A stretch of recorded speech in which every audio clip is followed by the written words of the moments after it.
Iya, kita buka bersama Ayub pasal yang ke-23. Kita baca mulai ayat yang pertama. Kalau kita lihat judul perikopnya di sana adalah Ayub ingin membela diri di hadapan Allah. Ya, berapa banyak kita ketika menghadapi masalah kita membela diri di hadapan Tuhan. Ada yang berusaha membela diri ketika ada masalah. Tuhan, kenapa loh aku mengalami begini? Ada yang pernah begitu? Angkat tangan. Semua enggak pernah? Luar biasa ya, gak usah dengar khotbah lagi, pulang aja ya. Saudara, jujur loh ya, kita pernah gak mau membela diri di hadapan Tuhan? Sering ya, tuh baru ngaku sering ya. Ketika menghadapi masalah, Tuhan kenapa ya? Kenapa aku mengalami? Tuhan mengapa ya? Ayo kita baca bersama Ayub 23. Judul perikopnya Ayub ingin membela diri di hadapan Allah. Saya baca ayat yang pertama, saudara, yang kedua dan seterusnya kita bergantian. Ayat yang pertama berkata, tetapi Ayub menjawab,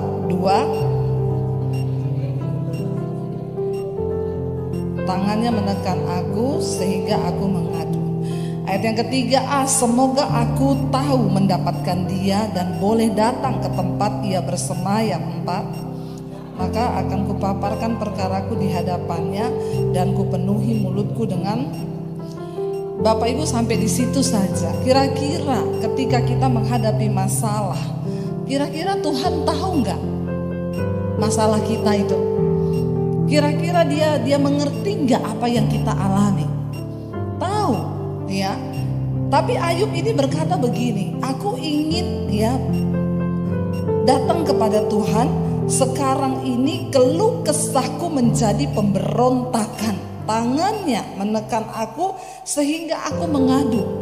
Ketika kita menghadapi masalah dalam hidup kita, ya jangan terlalu banyak berkeluh kesah. Katakan aminnya kenceng ya. Tapi dilakukan gak? Ya lebih kenceng lagi, puji Tuhan, sudah bertobat berarti. Bapak Ibu, dikatakan di sini ketika Ayub menghadapi pencobaan, dia berkata dia ingin datang kepada Tuhan. Dia bilang sekarang ini keluh kesahku menjadi apa? Kenapa Alkitab berkata kita jangan bersungut-sungut? Orang yang berkeluh kesah itu sama dengan orang yang suka bersungut-sungut. Nah, ketika kita ini berkeluh kesah, ada masalah terus bersungut-sungut, maka apa yang terjadi? Dikatakan keluh kesahku berubah menjadi sebuah pemberontakan. Tanpa kita sadari, ada begitu banyak orang Kristen ketika menghadapi masalah, mereka itu memberontak di hadapan Allah. Tapi dia nggak sadar. Ini musik dari mana ya? Saudara jangan fokus sama musiknya ya, fokus sama khotbah, amin. Ini cuma saya yang dengar musiknya. Saudara dengar? Dengar juga ya. Ini dari mana? Enggak ada diskotik atau apa kan? Oh, dari gym ya. Ya, yang biasa gym jangan goyang-goyang.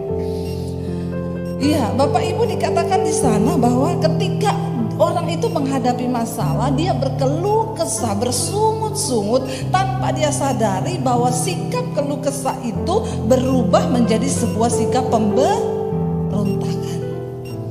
Ya, kita kadang berkata, enggak, saya enggak memberontak. Tapi kita berkeluh kesah, bersungut-sungut. Ya, yang namanya hidup ini pasti kita akan menghadapi yang namanya masalah, pergumulan. Siapa yang malam hari ini tidak ada pergumulan dalam hidupnya? Semua ada masalah kan? Semua ada masalah. Puji Tuhan, itu berarti kita masih hidup. Masih hidup. Tetapi ketika kita menghadapi masalah, jangan terlalu banyak berkeluh kesah. Ada loh orang-orang itu, saya ketemu orang-orang itu ya, setiap kali ketemu itu yang ada tuh dari mulutnya keluh kesah terus. Ada loh, saudara perhatikan tipe orang begitu. Tiap kali ketemu, ya ada saja yang dikeluh kesahkan. Ya kalau nggak sakit penyakit, masalahnya. Ya saya ketemu orang-orang seperti ini dan bertahun-tahun ketemu, ya nasibnya nggak berubah-berubah, begitu-begitu terus. Karena tiap kali ketemu, halo Bu, apa kabar? Iya Bu Dewi, ya biasa lah. suamiku itu loh masih begitu-begitu terus, gak berubah-berubah. Saya bilang ya iya gak mungkin berubah, ibu ngomong terus begitu, ibu berkeluh kesah terus begitu. Makanya saya ketemu ibu 10 tahun mendatang pun akan sama omongannya. Kenapa? Ya engkau berkeluh kesah terus tanpa engkau sadari itu menjadi sebuah pemberontakan di hadapan Tuhan. Cepat atau lambatnya proses kita itu tergantung dari bagaimana engkau berespon. Amin. Jangan suka memberontak.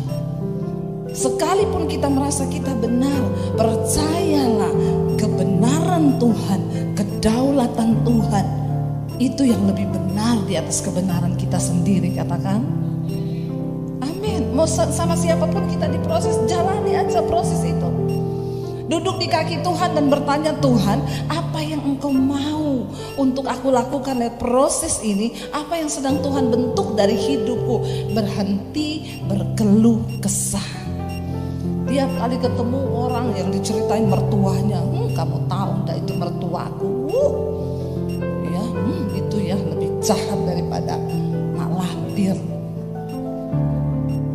Berkeluh kesah terus ya. Ada ibu-ibu kalau ketemu orang, kamu tahu nggak itu menantuku? Saudara, ya mari kita belajar menjadi orang yang jalani proses. Kalau perlu orang datang nanya, gimana mertuamu? Biasa aja, ya jalani semua dengan ucapan syukur. Amin. Hari-hari ini kita harus lebih banyak mengeluarkan energi positif, biar awet muda kayak saya. Masalah buat lo. Kayaknya kalau saya bilang gitu semua langsung ketawa ya, kayaknya mengecek gitu ya. Tapi nggak apa-apa. Iya Bapak Ibu, kenapa dunia ini penuh dengan energi negatif. Kita ketemu orang, anak saya itu tiba-tiba ngomong ke saya berapa waktu yang lalu, Mam, jangan marah. Saya tanya, kenapa? Mami ngomong dulu jangan marah. Mami nggak akan marah. Loh kamu ngomong dulu kenapa? Ya tapi Mami janji nggak akan marah. Loh kalau saudara digituin coba. Terus saya bilang, ya kamu ngomong dulu tergantung masalahnya apa. Kalau bikin Mami marah ya Mami marah. Mami gak mau janji gak marah. Ya tapi Mami janji dulu gak marah. Saya bilang ya gak bisa, Mami gak mau janji. Kamu ngomong dulu apa? Dia bilang aku mendaftar jadi barista di Starbucks. Boleh toh? Terus saya bilang sama dia, jadi barista itu kamu cuci piring, nyapu, ngepel. Emang kamu siap gitu? Siap dong. Ya kalau kamu sudah siap ya silakan. Jadi boleh Mam, boleh. Ternyata masuk di Starbucks itu juga nggak gampang ya. Saya pikir gampang aja orang mau melamar jadi tukang cuci piring. Jangan ketawa loh saudara ya. Ternyata harus mahasiswa, interviewnya pakai bahasa Inggris. Ya nggak gampang ternyata. Singkat cerita lewat kemurahan Tuhan lah anak saya bisa masuk. Ya bisa masuk. Lalu kapan itu saya pergi ke sana, saya bilang, Dek, Mami mau ke sana, Mami mau lihat kamu kerja. Akhirnya dia bilang, ih Mami ini enggak apa-apa, Mami tak lihat. Pas saya pergi dia dapat tugas bersihin meja, ngangkat sampah, nyapu, ngambil sampah di lantai. Ya dalam hati itu ya saya sedih, tapi ya suami saya bilang nggak apa-apa, biarin dia belajar, ya biar dia belajar kerasnya hidup. Dia cerita, Mam aku nih dapat closingan terus sampai jam 12 malam. Kebetulan di mall itu yang dia kerja itu ada live music sampai jam 12.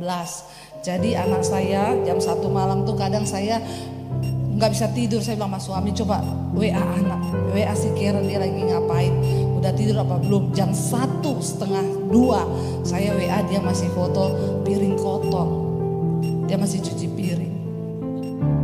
Ketawa loh, bukannya sedih. Sedih dong, sedih.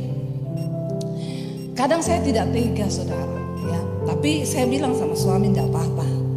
Ya biar dia belajar kerasnya kehidupan. Orang dulu saya waktu diusir dari rumah jadi Kristen, saya cuci baju, saya nyapu, saya ngepel di tempat kos ya untuk bisa dapat makan. Biar dia merasakan. Lalu saudara singkat cerita, ya beberapa makin kesini saya tanya sama dia, Dek kamu betah? Kamu menikmati? Iya aku menikmati. Ya dia mulai cerita teman-temannya, ya dia cerita ada yang gini ada yang gitu. Tapi tiba-tiba dia cerita kepada saya beberapa waktu yang lalu ketika pulang, dia bilang, "Mam, ternyata tuh ya orang-orang itu banyak kisah ya, Mam.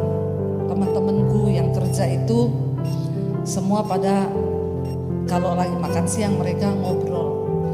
Kata anak saya, temanku yang satu, dia kerja karena mamanya sedang sakit dan dia udah gak punya papa, udah meninggal, dan dia harus bayar kuliah sendiri dan dia harus menanggung biaya mamanya yang berobat. Dia curhat kepada anak saya, gaji saya di sini tidak cukup untuk biayai mama saya berobat dan untuk bayar kuliah." Lalu yang satu cerita, ya mamanya barusan kawin lagi, ya dia selalu dimarahin di rumah kalau dia pulang malam, diolok-olok sama mamanya sendiri. Lalu anak saya cerita kalau yang satu lagi begini, saya bilang sama anak saya, "Kamu lihat, ternyata di sekelilingmu itu," ya saya bersyukur dia bisa, ya akhirnya yang tadinya kerjaannya, "Mam minta uang ke salon, Mam mau pedicure, manicure, pret." Ya, sekarang waktu dia melamar kerja di sana, rambutnya harus disuruh warna hitam lagi, balik kukunya yang disambung-sambung itu dicopot semua. Tapi saya lebih senang melihat anak saya seperti itu. Ya terus dia bilang gini, "Aku kerja 9 jam sampai jam 2 pagi.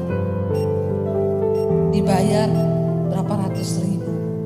Lalu dia bilang sama saya gini, "Aku baru menyadari ya, Mam, aku dulu kalau minta uang mau ngafe, ya 250 ribu, 300 ribu. Ternyata dapat uang segitu, kerja sampai jam 2 malam, cuci piring. Susah ya, Mam, cari uang." Sekarang dia banyak mikir, kalau mau beli apa-apa mikir, ini aku kerja 9 jam loh, baru bisa dapat sekian. Saudara, ya hidup itu, saya sebagai orang tua mungkin kadang gak tega. Setiap kali mau tidur malam, tapi sekarang bagus kalau ngajak anak 2 itu ke mall. Ya kalau mereka, "Mam beli itu," saya bilang, "Kamu tahu sekarang kakakmu lagi apa? Lagi cuci piring. Terus kamu senang-senang begitu? Ya kamu tahu sekarang dia lagi apa?" Jadi, "Ya iya, tapi kenapa dia yang kerja, kita yang jadi sasaran ya?" Saudara, ya sebagai orang tua seringkali kita tuh tidak tega. Seperti itulah Tuhan. Sebenarnya seringkali Tuhan tuh melihat kita ketika kita sedang ada dalam pergumulan, ada sebuah masalah. Tuhan itu lihat kita sebagai kasihan juga anak. Tapi seringkali dia harus rela mengizinkan kita menghadapi semua persoalan di hidup kita, supaya kita punya iman yang terlatih. Saya bisa ngomong sama anak saya, kadang saya bilang sama suami saya, udah suruh dia berhenti aja lah. Masa dia kerja sampai jam 2 malam begitu, udah gitu dia ditempatkan di mall yang ada live musiknya lagi sampai jam 12. Gini. Tapi kan suami saya bilang, "Enggak apa-apa, say, biarin aja supaya dia tuh belajar." Saya bisa aja bilang, "Dek, besok kamu keluar, tak kasih 1 bulan kamu dapat berapa di situ." Tapi kan kita nggak bisa begitu. Justru orang-orang pada ngomong ke saya, "Bu, anak ibu kerja di Starbucks ya, ibu yang paksa." Enggak, orang dia sendiri yang mau. Mereka tuh bilang, "Luar biasa ya, Bu, anak zaman sekarang mau cuci piring." Dan belum tentu loh, saya tanya sama anak saya yang tua, saya bilang, "Dek, kamu bisa nggak sama seperti adikmu di depan banyak orang, kamu bawa sampah, kamu ambil gelas kotor, kamu lap meja, kamu nyapu, kamu bisa nggak?" Kakaknya bilang, "Iya sih, aku kayaknya nggak bisa, Mam."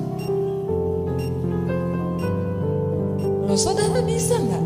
Tapi Tuhan itu, saya tuh dari situ saya dapat satu suara, ya Tuhan tuh bilang aku tuh seperti itu. Seringkali aku melihat anak-anakku, saya kadang jam 1 malam saya mau tidur, saya merasa berdosa. Saya bilang sama suami saya, "Masa kita enak-enakan tidur, anak kita loh lagi cuci piring." Loh, itu perasaan orang tua loh. Dan Alkitab berkata Tuhan itu Bapa. Dia Bapa yang mengerti setiap perasaanmu. Kalau saya sebagai orang tua, saya mau tidur jam 1 sementara anak saya masih cuci piring. Saya tuh nggak tega. Saya bilang sama suami saya, kasihan loh. Saya nggak tega tidur mengingat anak saya masih cuci piring. Dia capek, dia ngantuk, dia bergumul dengan semua kedagingannya di sana. Tapi saya harus rela. Dan saya bersyukur Bapak Ibu, tidak ada sesuatu yang hebat yang didapat dari sesuatu yang mudah. Saya percaya anak saya itu karakternya akan dibentuk. Ya, dia memiliki sesuatu yang membuat dia kuat. Seringkali walaupun kita tidak tega, saya merasakan Tuhan tuh ngomong aku tuh seperti itu. Seringkali aku melihat anak-anakku berjuang dengan cucuran air mata. Sebenarnya aku bapak ini seringkali tidak tega. Tapi aku seringkali harus mengizinkan itu. Supaya aku memiliki karakter yang kuat di dalam iman. Dan kita teruji sampai pada garis akhir. Saudara, kalau saya aja sebagai manusia, saya nggak mau tidur jam 1 karena membayangkan anak saya masih cuci piring. Bagaimana dengan Tuhan? Dikatakan dia Bapa yang mengerti. Makanya firman Tuhan berkata, seperti Bapa yang sayang kepada anaknya, demikian Tuhan itu mengasihi saudara dan saya. Tapi kenapa seringkali dia harus izinkan pergumulan, pencobaan, tantangan datang dalam hidup kita? Cuma satu tujuannya. Tuhan ingin engkau menjadi bukan anak-anak gampangan. Sebab untuk bisa masuk ke surga, ke dalam sebuah hidup yang penuh kekekalan, itu tidak mudah. Kita sudah dibayar lunas oleh Kristus, tapi kita harus berjuang supaya Kristus itu sungguh-sungguh tinggal dalam hidup kita. Dan kita bisa berkata, hidupku bukan aku lagi, tapi Yesus yang hidup di dalamku. Itu loh goalnya. Itu yang Tuhan mau. Berhenti berkeluh kesah, berhenti menjadi pemberontak di hadapan Tuhan. Apapun persoalan yang sedang kau hadapi hari ini, bilang Tuhan, bentuk aku Tuhan. Aku tahu mungkin hari ini juga Tuhan tidak tega melihat aku bercucuran air mata. Tapi kalau engkau harus izinkan itu, aku tahu engkau mengasihiku Tuhan. Sebab Alkitab berkata, Tuhan menghajar orang yang dikasihinya, dan dia menyesal orang yang dianggapnya sebagai anak. Amin. Anak. Dan itu anak saya. Dia jam 1 malam belum tidur, saya nggak bisa tidur. Ayub berkata di sana, ayat yang ketiga, semoga aku tahu mendapatkan dia dan boleh datang ke tempat ia bersemayam. Ayat 4, baca bersama 1, 2, 3. Maka akan kupaparkan perkaraku di hadapannya, dan kupenuhi mulutku dengan kata-kata pembelaan. Maka aku akan mengetahui jawaban-jawaban yang akan diberikannya kepadaku, dan aku akan mengerti apa yang difirmankannya kepadaku. Sudikah ia mengadakan perkara dengan aku dalam kemahakuasaannya? Tidak, ia akan menaruh perhatian kepadaku. Ayub berkata, kalau aku bisa berjumpa dengan Tuhan, aku akan memaparkan semua perkaraku. Kita tahu apa yang Ayub alami tidak mudah, kekayaannya diambil semua. Saya tanya saudara, Alkitab berkata Ayub itu orang yang sangat kaya. Sangat kaya. Lalu dia harus diizinkan untuk membuktikan kemurnian imannya. Semua kekayaannya diambil. Apa yang paling ditakuti oleh orang kaya? Apa yang paling ditakuti orang kaya? Menjadi miskin. Amin. Menjadi miskin. Orang kaya paling takut jadi miskin. Makanya jadi orang gak usah kaya-kaya banget. Amin. Lebih enak hidup ini. Sebenarnya kaya itu bukan dosa. Yang jadi masalah kalau orang kaya, nanti lifestyle-nya berubah. Dia menikmati semua yang baik. Lalu ketika dia harus mengalami yang buruk, itu biasanya dia gak bisa terima. Tuhan sangat mengasihi Ayub. Tuhan sangat mengasihi Ayub. Di dalam segala kekayaannya Tuhan mungkin tahu, kan Tuhan yang paling tahu. Tuhan mungkin melihat Ayub ini hatinya sudah mulai terikat kepada kekayaannya. Itu Tuhan yang tahu. Makanya akhirnya diizinkan semua kekayaannya diambil. Coba Bapak Ibu, kalau kita renungkan sekarang, saya nggak usah tanya berapa kekayaan saudara. Ya, nggak usah saya tanya. Hari ini, kalau apa yang ada padamu diambil Tuhan, masihkah engkau mau memuji, menyembah, dan berkata Tuhan baik? Saya seringkali berpikir begitu. Saya seringkali menguji diri saya, Tuhan, kalau semua yang ada pada saya hari ini itu diambil seperti Ayub, ya, apakah aku ini masih mengasihimu, masih melayanimu dengan setulus hati? Itu harus menjadi pertanyaan bagi kita semua. Kalau semua yang ada pada kita diambil, ya, kita tuh sering kali dengar khotbah orang kaya yang, ya, di Alkitab, orang kaya yang bodoh, anak muda yang kaya. Dia datang kepada Yesus bertanya, Tuhan, apa yang harus aku lakukan supaya aku masuk surga? Tuhan bilang, kasihi Tuhan Allahmu dengan segenap hatimu, kasih ayahmu, ibumu, kasih gini. Sudah, saya sudah melakukan semua itu. Apalagi Tuhan? Lalu Yesus berkata, kalau engkau ingin memperoleh kerajaan Allah, pulang, jual seluruh hartamu, lalu berikan itu kepada orang miskin dan ikut aku. Tapi dengan sangat menyesal orang itu pulang. Alkitab berkata karena apa? Karena hartanya banyak. Banyak. Kita nggak usah bicara orang yang hartanya banyak. Saudara hari ini yang cuma punya motor satu. Lalu saudara dengar suara Tuhan, pulang, jual motormu.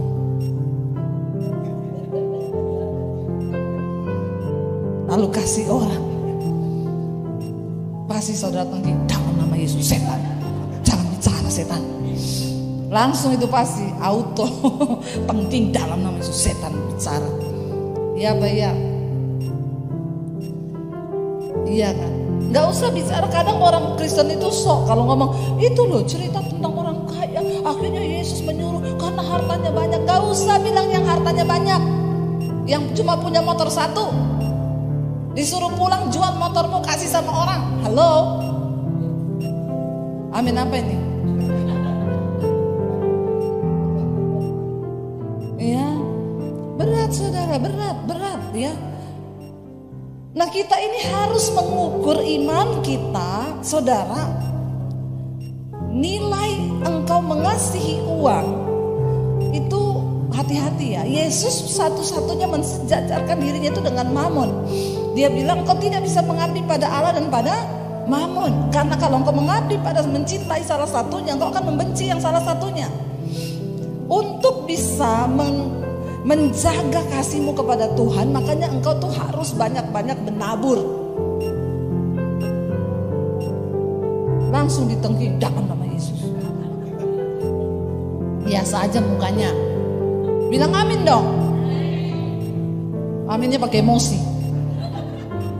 Begitu dengar menabur, gak ada yang langsung amin. Dengar baik Bapak Ibu, ngeri. Ya, kalau hati kita sedikit saja melenceng, itu ngeri tanpa kita sadari. Kenapa Yesus mensejajarkan dirinya dengan mamon? Karena hati-hati. Saudara kalau mau menilai cintamu kepada Tuhan itu masih benar atau tidak, maka bilang Tuhan, beri aku kepekaan untuk aku belajar menabur. Amin. Terutama soal harta. Kedepan ini kita akan mengalami banyak hal-hal yang sulit, ya, karena bukan prediksi ekonomi, bukan. Alkitab berkata di akhir zaman akan datang masa yang sukar. Ya, dan bagaimana untuk kita ini mengalami pemeliharaan Tuhan? Saudara harus banyak menabur. Kurang percaya. Ampunilah mereka yang kurang percaya ini Bapa. Ya, ini hati-hati loh saudara, orang pelit nggak masuk surga ya, orang pelit. Bener. Kalau engkau punya tahap menabur itu lebih besar daripada kepentingan dirimu, itu berarti engkau masih mengasihi Tuhan. Ya, contoh ya, saudara berani beli tas 500 juta, maka takaran taburanmu harus 1 M. Tengking lagi dalam nama Yesus. Maaf loh, ya banyak orang tuh gaya di luar, pakai brand, pakai yang mahal-mahal. Sorry, Tuhan tidak menilai hidupmu, nilaimu dari apa yang kau pakai, tapi dari jumlah taburan ketika Tuhan itu menggerakkan engkau. Saya ini mau bersaksi. Kenapa ini beloknya ke menabur ya? Saya tuh tidak bermaksud mengkhotbah soal menabur loh malam ini. Tapi Tuhan tahu mungkin banyak yang pelit di sini. Makanya harus dikhotbahi. Loh bener loh saudara, saya tuh nggak pernah ini. Saya ikuti aja apa yang Tuhan mau. Alurnya mau kemana dia bawa ya sudah, berarti itu maunya Roh Kudus. Amin. Ya, bertobat ya, bilang kanan kirimu, bertobat pelit. Ya. Saudara percaya yang punya dunia ini Tuhan? Saudara percaya yang punya uang ini Tuhan? Kalau dia yang pegang kendali kan, bagi dia memberkati kita itu mudah nggak? Mudah, tapi dia mencari orang yang bisa dijadikan bendahara. Saya berdoa saudara bukan hanya menjadi orang yang diberkati Tuhan, tapi saudara menjadi bendahara-bendaharanya Tuhan. Saudara, saya ya beberapa waktu yang lalu kita pelayanan di Semarang, lalu saya ketemu seorang hamba Tuhan. Ya, ini saya bersaksi karena saya percaya semua yang terjadi dalam hidupku itu adalah sebuah rencana Tuhan untuk menjadi sebuah kesaksian. Dan itu nggak dibuat-buat. Lalu ada seorang pendeta itu, kita sering ketemu dia. Ya kadang kalau saya datang ya dia yang jemput kita. Ya dan kadang ya kalau saya bawa mobil saya yang jemput dia. Kami tahu pendeta ini ya dia nggak punya mobil saudara. Ada mobil satu dipakai sama anaknya. Lalu beberapa kali kami ke sana ya. Saya tuh digerakkan Tuhan untuk beliin dia mobil. Tapi seperti saudara juga saya langsung tengking dalam nama Yesus. Setan ini, setan. Ini bukan Tuhan. Please jangan bicara lagi. Pendeta juga manusia. Punya rasa, punya hati, jangan samakan dengan pisau belah hati.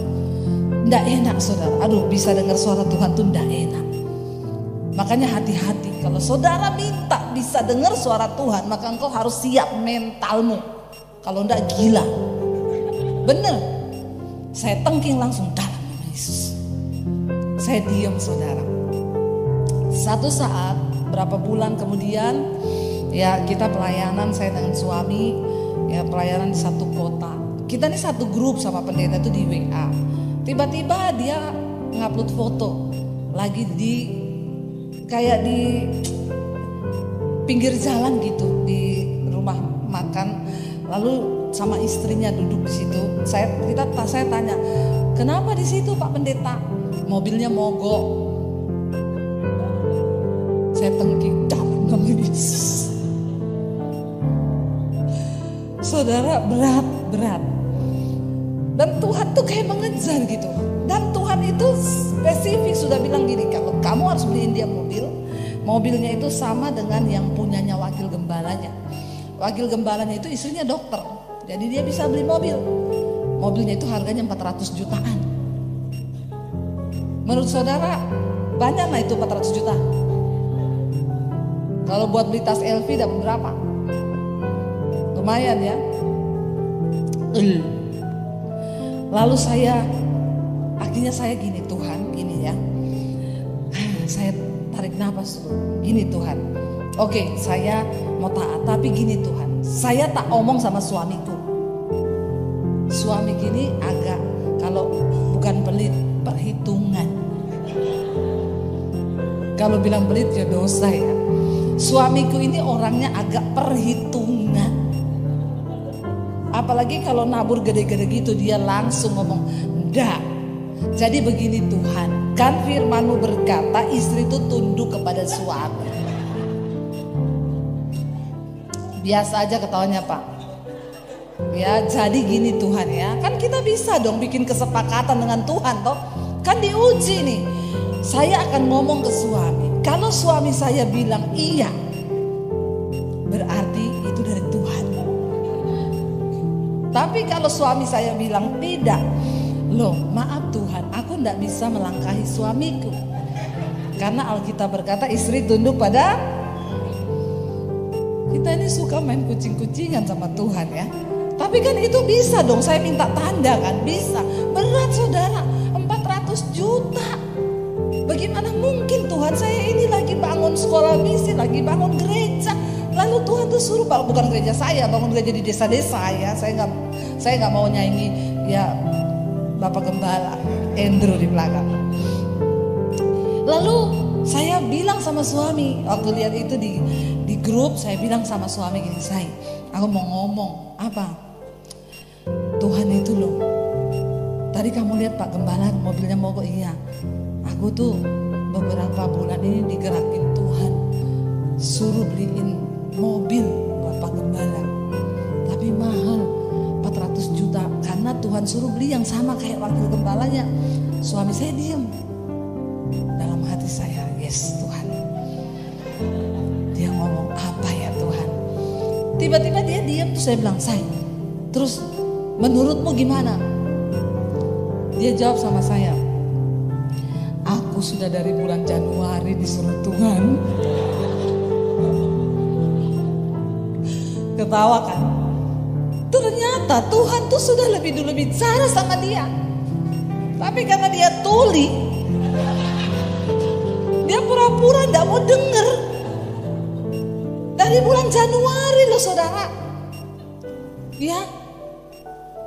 Dan saya bilang, ya ampun Tuhan, jadi iya aku udah dari bulan Januari suara itu, tapi tak tengking terus. Lah sekarang Tuhan bicara sama kamu, ya berarti ini gak boleh tidak. Saudara, ya aduh saya tuh, tapi akhirnya kami sepakat, ya udah kita sepakat beliin ya. Sepakat 400 juta kita keluarin buat beliin dia mobil. Pada waktu kita akhirnya mau beliin dia, besoknya kita ngobrol, ada satu pengusaha di situ, saya cerita Pak kita ini digerakin Tuhan tuh beliin. Dia bilang, saya tuh salut loh Bu, biasanya yang beliin mobil pendeta itu pengusaha, baru kali ini ada pendeta beliin mobil pendeta loh. Loh kalau Tuhan yang suruh. Maaf ya, yang pengusaha harusnya malu mendengar kesaksian saya. Maaf, malulah kau, malu. Lo bener saudara. Akhirnya saya bilang, kita langsung dia bilang, beneran Bu, saya kaget loh. Saya baru kali ini dengar ada pendeta mau beliin pendeta mobil. Saya bilang, Pak, saya gak sekaya Bapak loh, tapi Tuhan suruh saya dan saya mau jadi bendaharanya Tuhan. Akhirnya dia bilang, ya udah Bu, kita paruan aja ya. Tapi kan Tuhan itu melihat sikap hati kan. Ketika saya oke, kita sepakat 425 juta kita keluar buat beli mobil itu. Tuhan kirim orang lain. Tuhan bilang, aku cuma mau lihat hatimu. Kamu gak usah keluarin 425 juta nih, tak kirim orang separuhan. Aduh saudara, ya makin kesini tuh saya melihat kok taburannya itu makin Tuhan minta tuh gede gitu loh. Tapi saya belajar, saya sadari hidup ini apa sih arti hidup kita. Saudara lihat Ayub berkata begini, kita langsung lanjut aja ya. Sebelum waktunya habis. Ayat 10 berkata di sana, kita lihat bersama. Ayat yang ke-10 Ayub 23 firman Tuhan berkata di sana apa? Karena ia tahu jalan hidupku, seandainya ia menguji aku akan timbul seperti emas. Katakan amin. Pastikan engkau tahu bahwa Tuhan tuh tahu jalan hidup. Semua yang di hidup kita ini terbuka di hadapan Tuhan. Tidak ada satupun yang tersembunyi. Waktu kita berjalan bersama Tuhan, saudara, Saya tuh bersyukur loh, waktu akhirnya kami rela, kami bikin kejutan, saya telepon langsung dealer mobilnya, tolong kirim mobil ini kita bayar saudara. Saya bersuka cita, ya wow, bisa menjadi mujizat bagi orang lain. Karena saya pernah rasa dikasih mobil sama orang, saya pernah rasa, tapi apa yang saya lakukan tuh belum ada apa-apanya. Dulu teman saya di Solo, pendeta, yang ngasih dia mobil jemaatnya, dan yang lebih luar biasa, jemaatnya itu tidak punya mobil, naik motor, dia kreditin mobil untuk pendetanya buat pelayanan. Itu lebih hebat lagi. Saya nggak ada apa-apanya, saya masih bisa beli karena ada berkat. Tapi ini saudara, dia nggak punya mobil. Saya sih belum bisa seperti itu. Memang semua sesuai dengan kapasitas iman masing-masing. Ketika saya diuji, saya bilang, Tuhan, Engkau tahu jalan hidupku.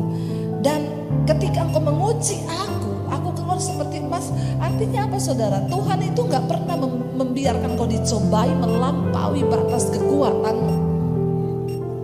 Tapi untuk menjadi sesuatu saya itu bergumul tuh di dalam hati waktu saya bergumul sendiri menahan suara itu. Tuhan tuh ngomong gini, kamu itu kan bendaharaku ya.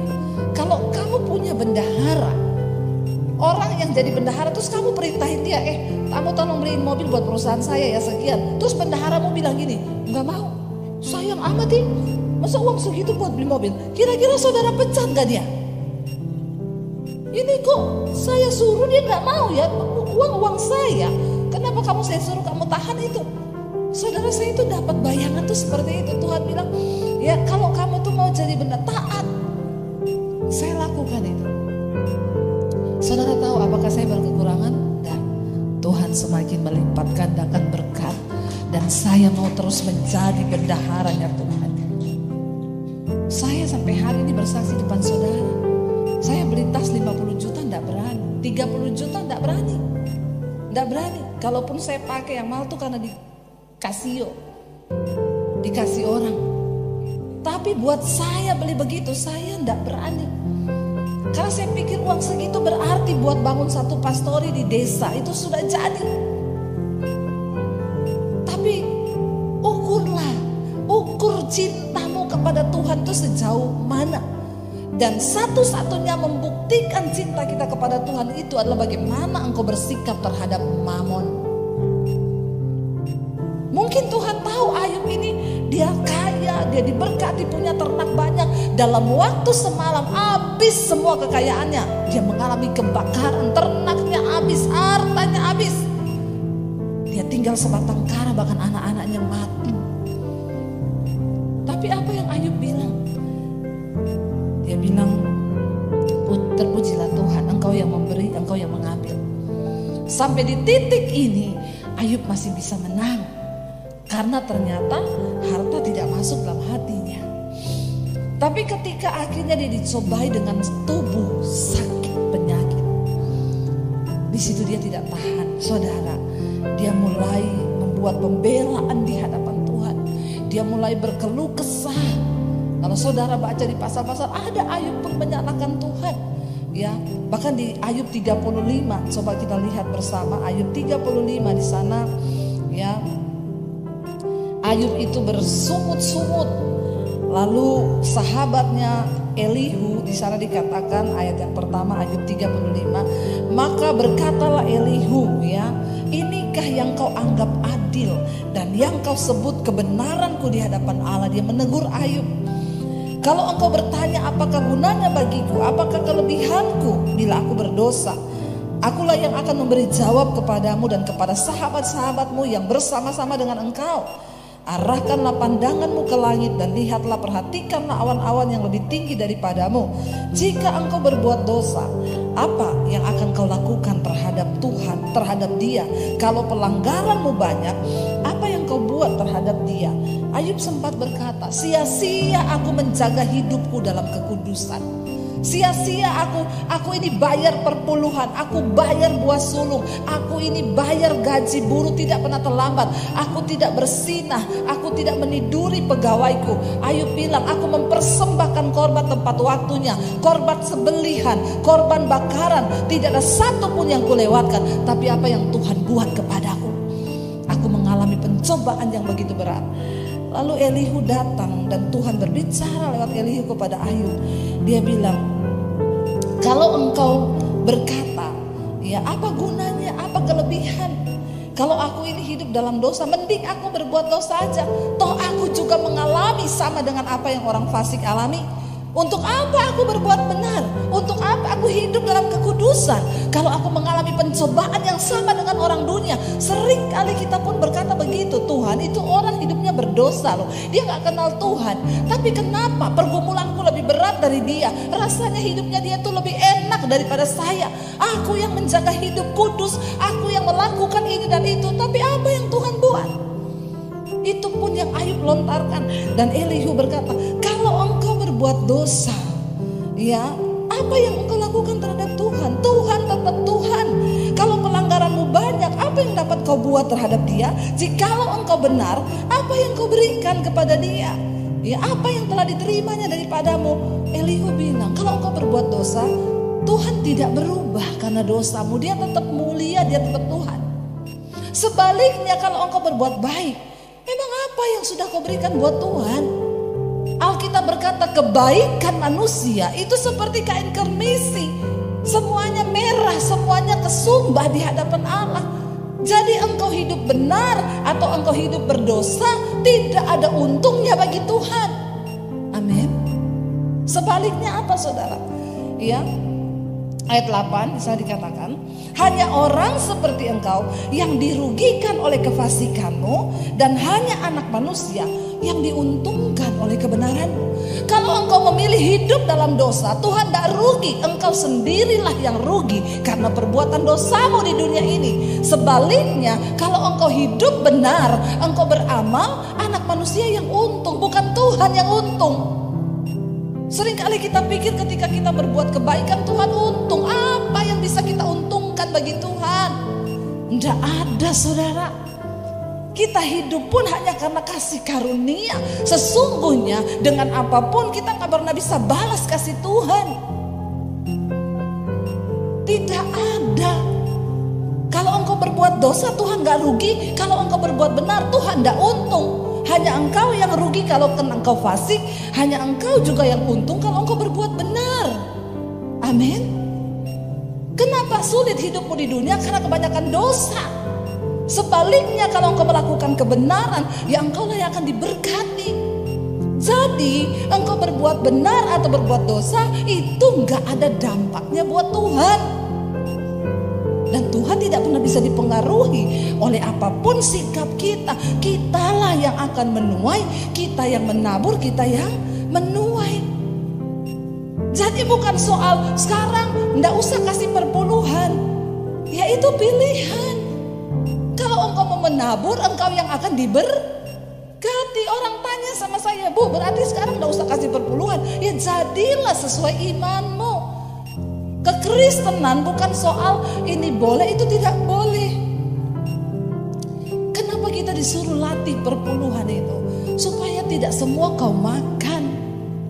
Cuma 10% engkau dilatih saja. Mengembalikan yang menjadi miliknya Tuhan. Tapi kalau engkau kasih 20 ya puji Tuhan, haleluya. 50 ya jadilah sesuai imanmu. Jadi bukan soal boleh atau tidak. Jangan saudara pikir ketika engkau kasih perpuluhan, ya yang untung siapa? Saudara, Tuhan melihat hatimu. Kalau engkau rajin berbuat kebaikan, engkaulah yang akan menuai. Kalau engkau berbuat dosa, engkau juga yang akan menuai. Hidupmu sulit di dunia ini. Jadi itu tidak ada hubungannya dengan Tuhan. Engkau berbuat baik, bukan Tuhan untung. Engkau berbuat dosa, bukan Tuhan rugi. Mari kita mengerti maksud Tuhan di dalam setiap persoalan di hidup kita. Ya, biarlah kita juga mau berkata seperti Ayub berkata. Kita mau bilang di hadapan Tuhan seperti Ayub bilang, engkau tahu jalan hidupku. Dan kalau engkau menguji aku pasti akan keluar seperti emas yang dimurnikan. Emas dimurnikan tuh ndak enak. Kenapa Ayub bilang emas yang dimurnikan? Emas itu kalau dimurnikan dia dimasukin dalam dapur api. Makin tinggi pemanasannya, semakin murni emas itu. Amin Bapak Ibu. Mari kita menyadari ketika engkau lagi diproses Tuhan, jangan berbantah, jangan berkeluh kesah, nggak usah membela diri di hadapan Tuhan. Aku mau bela perkaraku. Bagaimana kebenaran kita di hadapan Tuhan? Tuh kita ini nggak ada yang benar, Tuhanlah yang benar. Kalau kita diuji hari ini, itu pasti karena Tuhan punya rencana atas hidup kita. Tidak ada satupun orang yang bisa masuk dalam kerajaan sorga tanpa melalui ujian dan tempaan. Tapi ingat, seperti saya melihat anak saya, demikianlah mata Tuhan melihat engkau. Allah menguji orang benar, dan Tuhan tidak meninggalkan dia, kata firman Tuhan. Sampai akhirnya golnya Ayub, apa tujuan Tuhan dari semua ujian yang dia alami? Tuhan kembalikan berlipat kali ganda, hartanya dikembalikan berlipat kali ganda, anak-anaknya dikembalikan, dia melahirkan anak-anak yang lebih cakep daripada yang sebelumnya. Sampai Ayub berkata begini, dulu cuma dari kata orang aku mendengar tentang Tuhan, tapi sekarang mataku sendiri yang melihat Tuhan berperkara atas hidupku. Jadi sesungguhnya selama ini Ayub diberkati, Ayub sudah mengalami banyak berkat. Dia melakukan kewajiban keagamaannya, bukan didasari dari pengenalan pribadinya dengan Tuhan. Makanya Tuhan harus mengizinkan dia mengalami pemurnian supaya dia mengalami Tuhan secara pribadi. Bapak Ibu, milikilah pengalaman pribadi bersama dengan Tuhan. Jadikan setiap momen dari pergumulan hidupmu, tekananmu itu menjadi sebuah kesempatan untuk engkau lebih mengenal siapa Tuhanmu. Supaya bukan dari kata orang saja, tapi sekarang mataku sendiri yang melihat dia. Saya berdoa supaya setiap kita malam ini memiliki pengalaman pribadi bersama dengan Tuhan. Supaya satu saat ketika dia datang, saudara, dia temui ada iman di dalam hidup